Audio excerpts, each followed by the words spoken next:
ఆత్మాభిషేకం ఆత్మాభిషేకం ఆత్మాభిషేకం. హల్లెలూయా హల్లెలూయా హల్లెలూయా హల్లెలూయా.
మరి జనవరి 1 అక్కడ ఫంక్షన్ చూసుకుని నేను నా భార్య బండి మీద వెళ్ళిపోతా ఉంటే జింక్ గేట్ దగ్గర దేవుడు నాతో మాట్లాడుతున్నాడు. మినిస్ట్రీని పెట్టి మీటింగులు పెట్టడం ఆసమాస్యం కాదండి, చాలా ఖర్చుతో కూడుకున్నది. మా దగ్గర అయితే ధనం లేదు. దేవుడు మాట్లాడుతూ ఉన్నాడు, మిస్టర్ ఆర్కే నీ బ్యాగ్లో ఉన్నటువంటి ఈ డబ్బుతో ఈ మినిస్ట్రీ చేయమని. హల్లెలూయా. ఇంటికి వెళ్ళి ఆ ఆఫర్ కవర్స్ తీసి మేము చూస్తే దాంట్లో ఉన్నది 1430 రూపాయలు. అద్భుతమైనటువంటి విజయం కలుగునుగాక, అద్భుతమైన ఆశీర్వాదం కలుగునుగాక, అద్భుతమైనటువంటి దీవెనలు కలుగునుగాక, అద్భుతమైనటువంటి స్వస్థత కలుగునుగాక. యేసు నామములో అడుగుచున్నాము తండ్రి, ఆమేన్. తండ్రి యొక్కయు కుమారుని యొక్కయు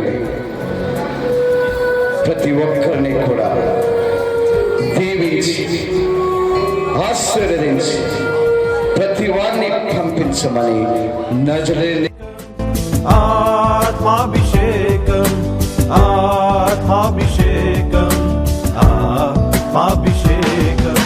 In the name of Jesus, that every kind of evil power, every kind of darkness to leave your families right now, and complete deliverance in the name of Jesus. ప్రతి శాపము నుంచి, ప్రతి రోగము నుండి, ప్రతి దోషము నుండి, ప్రతి పాపము నుండి, ప్రతి దుష్ట శక్తుల నుండి, ప్రతి దుఃఖము నుండి ఇప్పుడే యేసు నామములో నీకు విడుదల కలుగును గాక.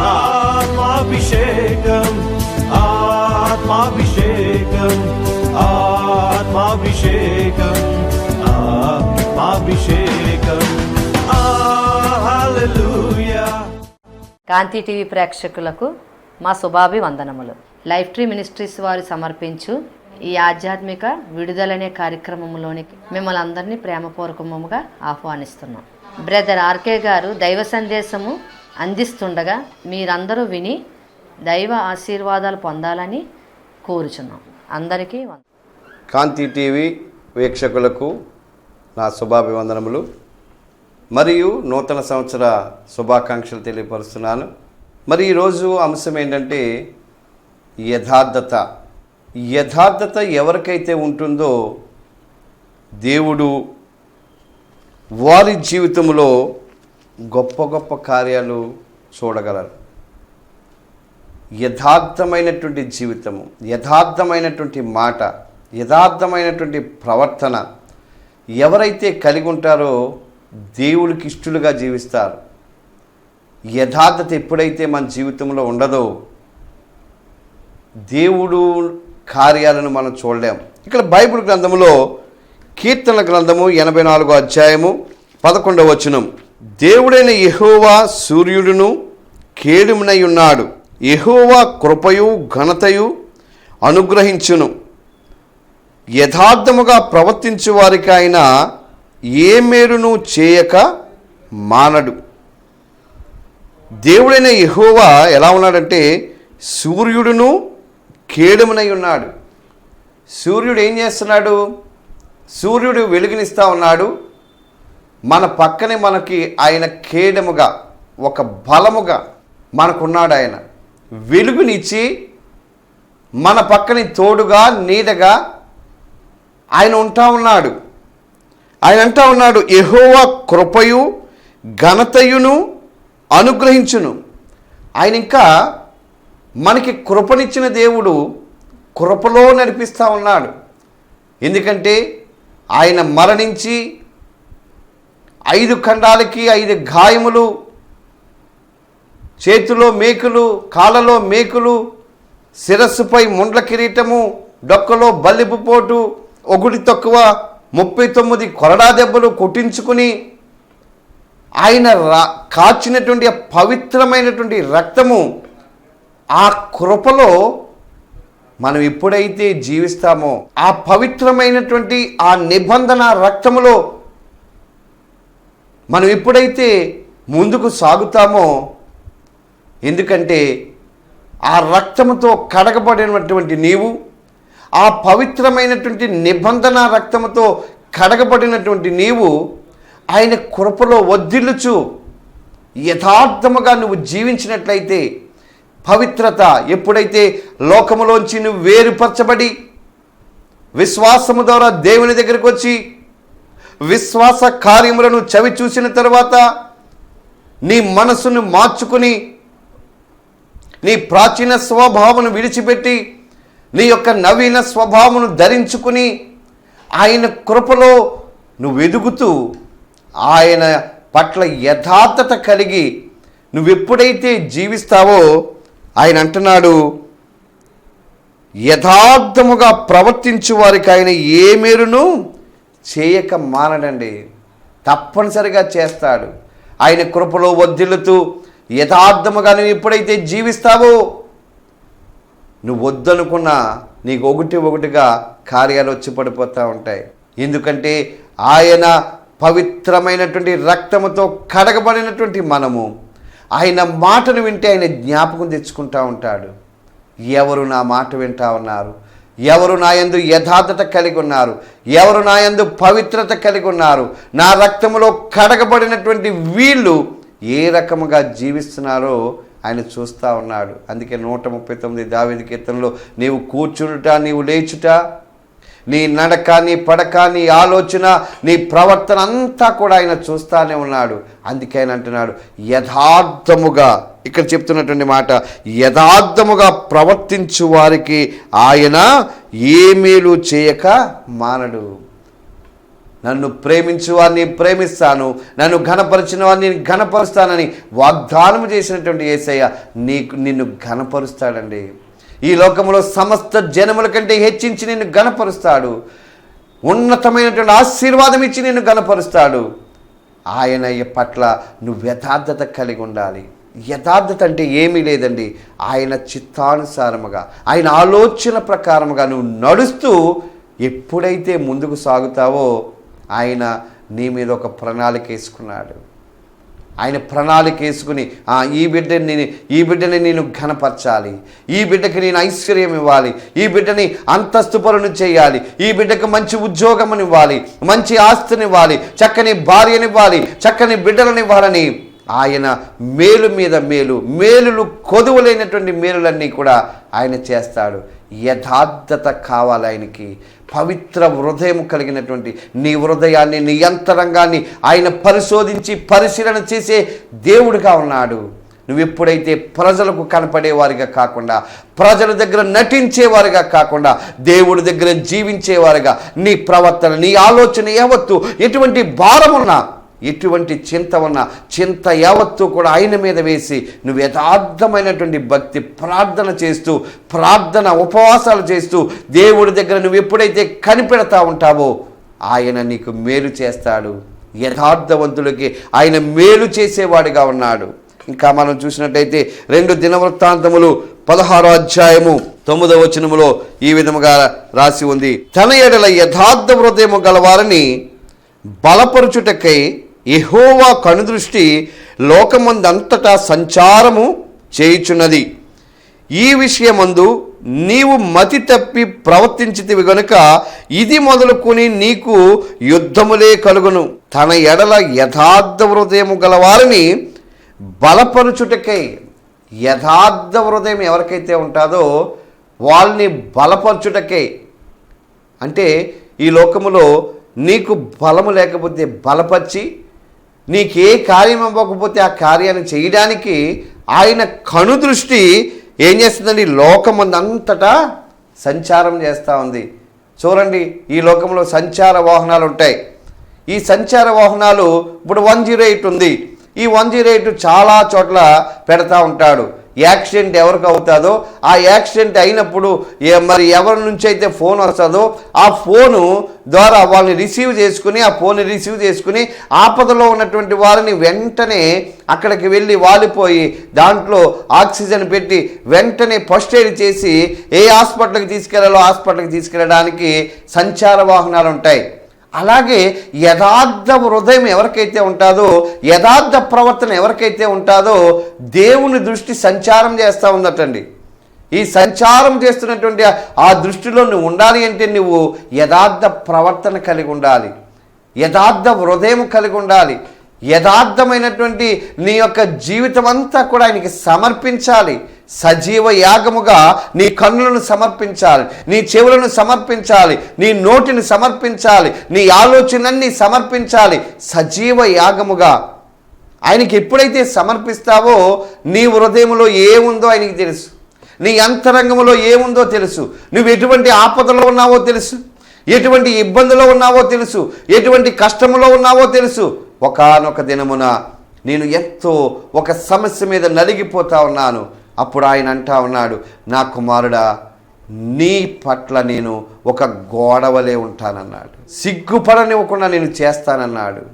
ఎందుకంటే గోడ అంటే ఎలా ఉంటుందండి, 4 గోడల మధ్యన మనం ఉంటే ఈ మాట బయటికి వెళ్ళదు. అంతటి బలవంతుడు మనకుంటానంటున్నాడు ఆయన. నీ కుడి ప్రక్కన ఉంటాను, నీ హృదయాన్ని చూస్తూ ఉన్నాను, నీ హృదయంలో ఏ దోషము లేదని నేను తెలుసుకుంటా ఉన్నాను, నేను సంచారము చేస్తూ ఉన్నాను. యథార్థవంతులు ఎక్కడుంటారో వాళ్ళకి మేలు చేద్దామని చూస్తూ ఉన్నాను. యథార్థమైనటువంటి ప్రవర్తన మనకు కావాలండి. దేవుని నమ్ముకున్నాం, దేవుని కృపలో మనం రక్షింపబడ్డాం, నమ్మి బాప్తీసం పొందాం. మరి పాత రోజులు గతించిపోయినాయి. నూతనమైనటువంటి విధానాలతో ఈ నూతన సంవత్సరంలో మనం అందరము కూడా యథార్థ హృదయం కలిగి ఎప్పుడైతే జీవిస్తామో ఆయన కనుదృష్టి లోకమందంతటా సంచారము చేయుచున్నది. ఈ విషయములందు నీవు మతి తప్పి ప్రవర్తిస్తే, జీవితంలో ఏదైనా నువ్వు టేక్ ఇట్ ఈజీగా తీసుకోవచ్చు, కానీ దేవుని మాటను టేక్ ఇట్ ఈజీగా తీసుకోకూడదు. ఆయన ఉద్దేశాన్ని నువ్వు చాలా సులువుగా పక్కన పెట్టేయవద్దు. లోకమందు సంచారం చేస్తూ ఉంది. యథార్థ హృదయం ఎవరికైతే ఉందో, ఆయన ఆజ్ఞను ఎవరైతే పాటిస్తున్నారో, ఆయన యందు విధేయత ఎవరైతే కలిగి ఉన్నారో ఆయన సంచారం చేస్తూ ఉన్నాడు, ఆయన దృష్టిస్తూ ఉన్నాడు, ఆయన చూస్తూ ఉన్నాడు. అందుకే పేద ఎదవరాలు కానుక ఆవిడకు ఉన్నటువంటిది ఆవిడికి వేయవలసినటువంటి కానుక కాకుండా తిండికి ఉన్నటువంటి కానుక కూడా వేసినప్పుడు తేరి చూసినటువంటి దేవుడు నిన్ను నన్ను చూస్తూ ఉన్నాడు. ఆయన అంటా ఉన్నాడు, యథార్థమైనటువంటి ప్రవర్తన కలిగి నీవు ఉన్నట్లయితే ఈ విషయమందు నీవు మతి తప్పి ప్రవర్తించితివి గనుక ఇది మొదలుకొని నీకు అన్ని సమస్యలే. చాలామంది మతి తప్పి జీవిస్తూ ఉన్నారు, దేవుడి ఆలోచనకి వ్యతిరేకంగా జీవిస్తూ ఉన్నారు. మన కుటుంబంలో అనేకమైనటువంటి యుద్ధాలు వచ్చేస్తూ ఉంటాయి, భార్యాభర్తకి యుద్ధాలు.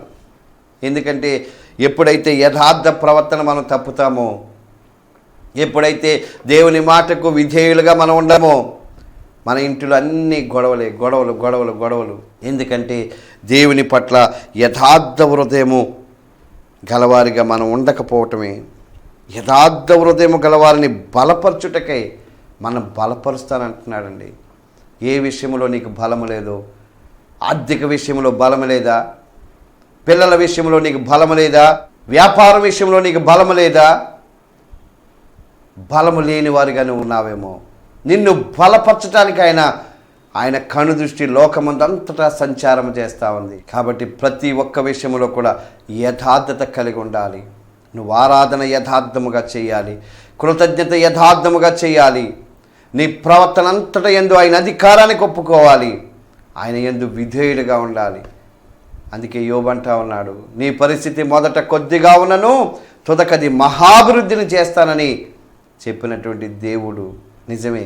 నీ పరిస్థితి కొంచెముగా ఉందా, చాలా ఉన్నతంగా చేస్తాడండి. ఎందుకంటే యథార్థ హృదయం నీకు ఎప్పుడైతే ఉంటుందో. ఇంకా మనం చూసినట్లయితే కీర్తన గ్రంథము 112:4 మనం చూసినట్లయితే, యథార్థవంతులకు చీకటిలో వెలుగు పుట్టును. హల్లెలూయా. యథార్థవంతులకి ఏంటండి, చీకటిలో వెలుగు పుడుతుందట. వాత్సల్యత నీకు కలుగుతుంది. ఆయన నీతిగల దేవుడు. ఈ లోకములో ఆయనంత నీతి ఎవరికీ లేదండి.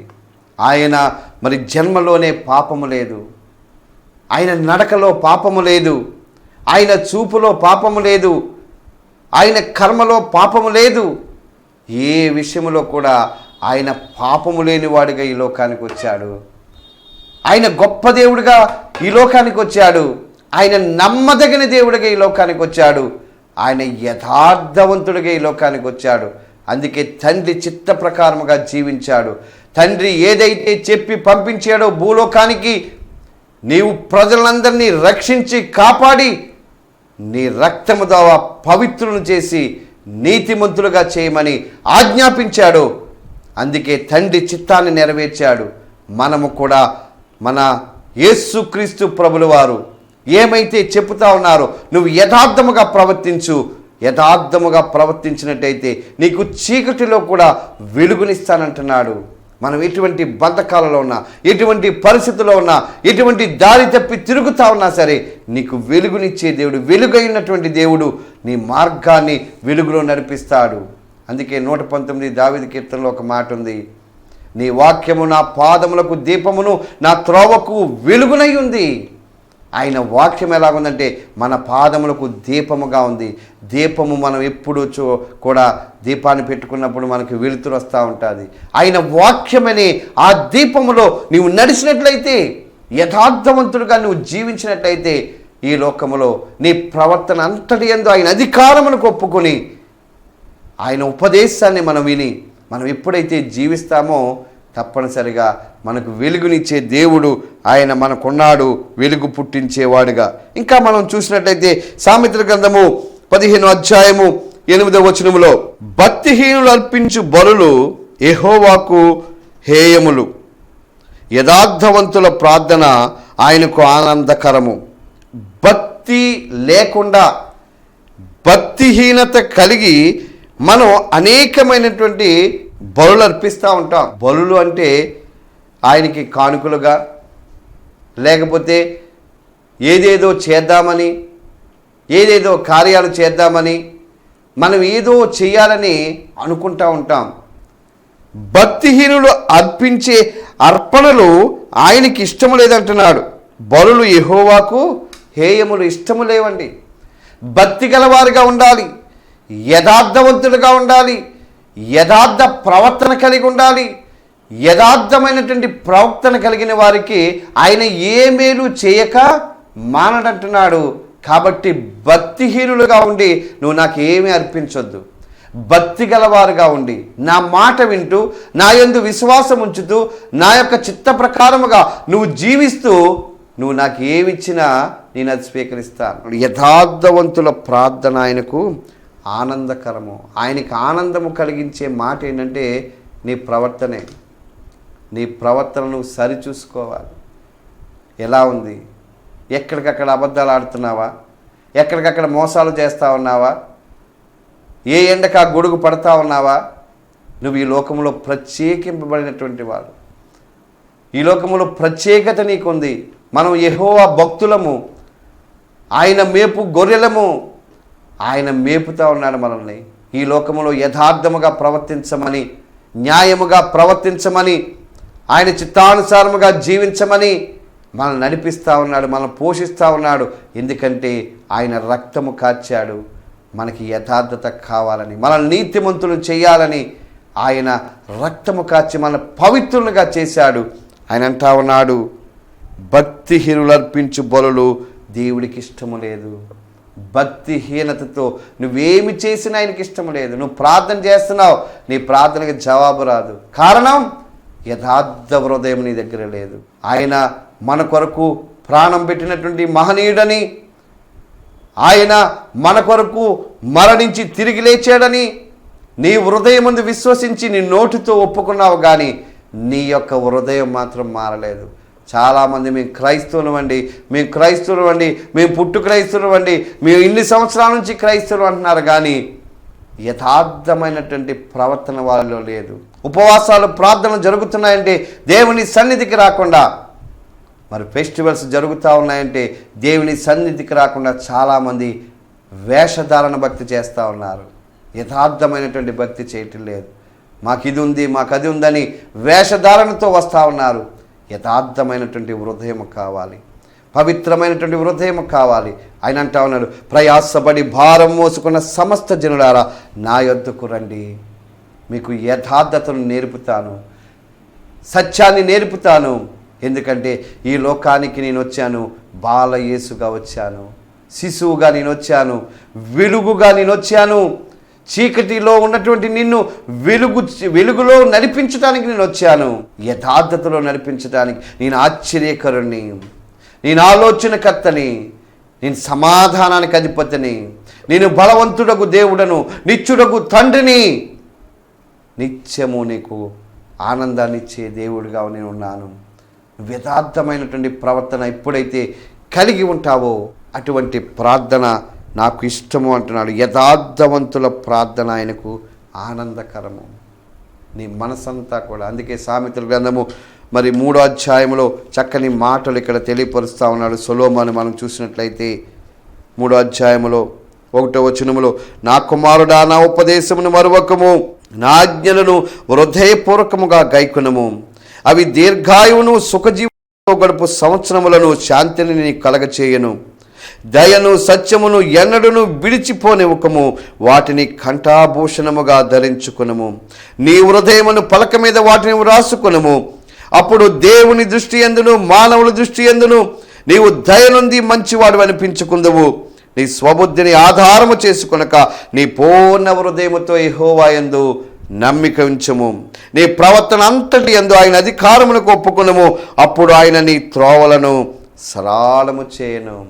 మన త్రోవలు సరళం అవ్వాలంటే, మన ఆలోచనలన్నీ నెరవేరాలంటే నీ స్వబుద్ధిని ఆధారం చేసుకోకు.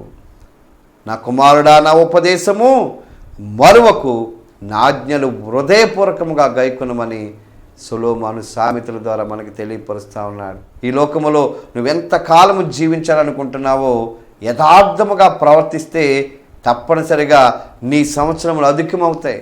అప్పుడు సుఖ జీవితం వస్తుంది. యథార్థంగా నువ్వు అబద్ధం ఆడకుండా నువ్వు ఎప్పుడైతే జీవిస్తావో, ఒక్క అబద్ధం ఆడితే దానికి 100 అబద్ధాలు తోడు చేయాలి. చాలామంది అంటారు, మీ ఇంటికి వచ్చేవాడిని మీరు లేరండి అంటారు. మనం ఎప్పుడూ ఉంటానే ఉంటాం తలుపు తీసుకుని, కానీ వాళ్ళు ఏదో చెప్పేయాలి అంటే వాళ్ళ ఆలోచన ఎంచేపు కూడా అబద్ధం ఆడాలి. అంటే యథార్థత వాళ్ళ నోట్లోంచి రాదు. చాలామంది ప్రతిదానికి అబద్ధమే. ఇప్పుడు ఈ రోజుల్లో ఈ సెల్ ఫోన్లు వచ్చిన తర్వాత ప్రతి ఒక్కళ్ళు అబద్ధాలు ఎక్కువైపోయి డెవలప్ అయిపోయి, ఎక్కడున్నామంటే పలానా చోటు ఉన్నాను, ఎక్కడో ఉంటూ పలానా చోటు ఉన్నాను. ఎందుకంటే అబద్ధము సొంతం చేసుకుంటూ ఉన్నారు. కానీ దేవుడు అంటున్నాడు, అబద్ధకులను నేను లెక్క పెట్టను. ఆయన అంటా ఉన్నాడు, మొట్టమొదటిగా యథార్థముగా ప్రవర్తించు వారికి ఆయన ఏ మేలు చేయక మానడు. రెండవదిగా మనం చూసినట్లయితే తన ఎడల యథార్థము గలవారిని బలపరచుటకే యెహోవా కనుదృష్టి భూమి మీద సంచారము చేస్తూ ఉన్నది.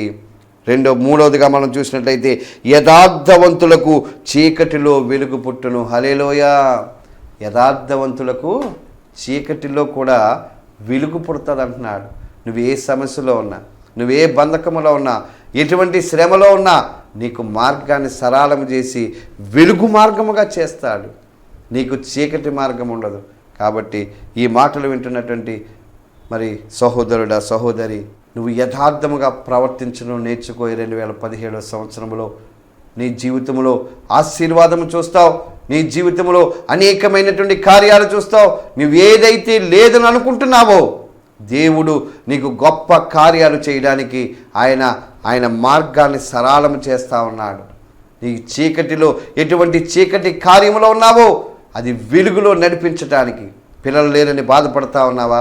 నీకు ఆస్తి లేదని బాధపడతా ఉన్నావా? నీకు ఉద్యోగం లేదని బాధపడతా ఉన్నావా? నీ వ్యాపారం బాగోలేదని బాధపడతా ఉన్నావా? దేవుడు యథార్థవంతులను పరీక్షిస్తూ ఉన్నాడు. ఆయన కనుదృష్టిలో నువ్వు పడినట్లయితే ఈ 2017 సంవత్సరంలో ఊహించు వాటికంటే, అడుగు వాటికంటే అద్భుత కార్యములు నీ జీవితం పట్ల చేయడానికి సిద్ధముగా ఉన్నాడు. నువ్వు ఆయన వైపు తిరిగి యథార్థ ప్రవర్తన డెవలప్ చేసుకో. యథార్థ ప్రవర్తనలో నువ్వు ప్రార్థన చేయి. యథార్థ ప్రవర్తనతో నీవు సంఘానికి రా. నువ్వు యథార్థ ప్రవర్తనతో నీవు వాక్యాన్ని చదువు. యథార్థ ప్రవర్తనతో దేవునికి కృతజ్ఞత చెల్లించు. దేవుడు నీ యొక్క యథార్థతను చూస్తూ ఉన్నాడు. ఊహించు వాటికంటే, అడుగు వాటికంటే అద్భుత కార్యములు చేసే గొప్ప దేవుడు ఆయన ఒక్కటే కోరుకుంటున్నాడు, నీ యథార్థత. నువ్వు యథార్థముగా జీవించాలని, యథార్థముగా ప్రవర్తించాలని, యథార్థముగా నిద్రించాలని, యథార్థముగా నీ ప్రతి అవసరతలో ఆయన తోడుగా ఉండడానికి సిద్ధముగా ఉన్నాడు. ప్రార్థన చేస్తాను. కళ్ళు మూసుకున్నట్లయితే, మహాపరిశుద్ధుడు ప్రియ పరలోకపు తండ్రి, నీవు మా యొద్ద నుండి కోరుకునేది ఒకటే, యథార్థత. యథార్థమైనటువంటి హృదయము, యథార్థమైనటువంటి భక్తి, యథార్థమైనటువంటి కృతజ్ఞత కలిగి జీవించమంటున్నావు నాయన. ఇవన్నీ వాక్యాల ద్వారా మమ్మల్ని బలపరిచినందుకు నీకు వందనాలు నాయన. నీ ప్రియ బిడ్డలు ఈ 2017 సంవత్సరంలో నాయన నూతన ఆలోచనలతో నూతనముగా జీవించాలని, ప్రాచీన స్వభావాన్ని విడిచిపెట్టి నవీన స్వభావంతో జీవించాలని వారొక తీర్మానం తీసుకున్నారు నాయన. ఆ తీర్మానం ప్రకారముగా ప్రతి వారిని కూడా యథార్థముగా నడిపించి నీ కృపలో నాయన అభివృద్ధి పరచమని అడుగుతున్నాం. నీ దీవెనలు వారికి దయచేయండి. నీ ప్రేమను వారికి దయచేయండి ఆయన. నీ కృపలో వర్ధిల్లింపచేసి వారికి సమాధానమును, సంతోషమును దయచేయండి ఆయన. గృహాల్లో సంతోషము లేకుండా ఉన్నారు, గృహాల్లో సమాధానము లేకుండా ఉన్నారు. భార్య భర్త పట్ల, భర్త భార్య పట్ల సమాధానము లేకుండా ఉన్నారు నాయన. యథార్థమైనటువంటి ప్రవర్తన కలిగి ఉంటానని ఒక తీర్మానంతో ముందుకు వస్తూ ఉన్నారు. వారిని నువ్వు దృష్టించే దేవుడు నాయన, నువ్వు చూస్తున్నటువంటి దేవుడు నాయన. ప్రతి ఒక్కరి జీవితంలో నాయన సంతోషము, సమాధానము దయచేసి అభివృద్ధిని కూడా దయచేయమని, మీరే తోడుగా ఉండి నీ కృపలో వర్ధిల్లింపచేయమని, నీ చిత్తములో నడిపించమని నజరేయుడైన యేసు క్రీస్తు నామమున అడుగుతున్నాము తండ్రి, ఆమెన్. మరి ప్రతి నెల 3వ మంగళవారము గాజువాక పట్టణంలో కర్మెల్ ఫంక్షన్ హాల్ నందు క్రీస్తు సువార్త విడుదల ప్రార్థన జరుగుతూ ఉంది. మరి గాజువాక పట్టణ పరిసర ప్రాంతాల్లో ఉన్నటువంటి వారందరికీ కూడా నా ఆహ్వానం తెలియపరుస్తూ ఉన్నాను. మీరందరూ రండి, దైవ దీవెనలు పొందండి. సాయంకాలము 6 నుంచి 9 గంటల వరకు జరుగుతూ ఉంది. గొప్ప విడుదలలు దేవుడు ఇస్తూ ఉన్నాడు. కోర్టు సమస్య నుంచి విడుదల, పాప బంధకముల నుంచి విడుదల, మరి ఆర్థిక సమస్య నుంచి విడుదల, రోగ బంధకాల నుంచి విడుదల. ఈ యొక్క విడుదల ప్రార్థన ద్వారా గొప్ప గొప్ప కార్యాలు జరుగుతూ ఉన్నాయి. అనేక మంది సాక్ష్యాలు ఇస్తూ ఉన్నారు. మీరు కూడా వచ్చి ఆ సాక్ష్యాల్లో, ఆ యొక్క మాటలలో మీరు పాలు పంచుకుని దైవ దీవెనలు పొందాలని మిమ్మల్ని అందరినీ కూడా ఆహ్వానం తెలియపరుస్తూ ఉన్నాను. ప్రియ బిడ్డలారా, మరి ప్రతి మంగళవారము ఈ ఉదయం 8 గంటల నుంచి 8:30 వరకు మరి ఇదే ఛానల్లో ఈ కార్యక్రమం వస్తూ ఉంది. ఇది వీక్షించాలని మిమ్మల్ని అందరినీ ప్రేమపూర్వకంగా కోరుతూ మీ అందరికీ వందనాలు తెలియజేస్తా ఉన్నాను. My address, Brother RK, Lifetree Ministries, 60-27-188/1, IH Colony, Malkapuram Post, Vishakhapatnam. మా పిన్ కోడ్ 530011. మా ఫోన్ నంబర్ 9949923209.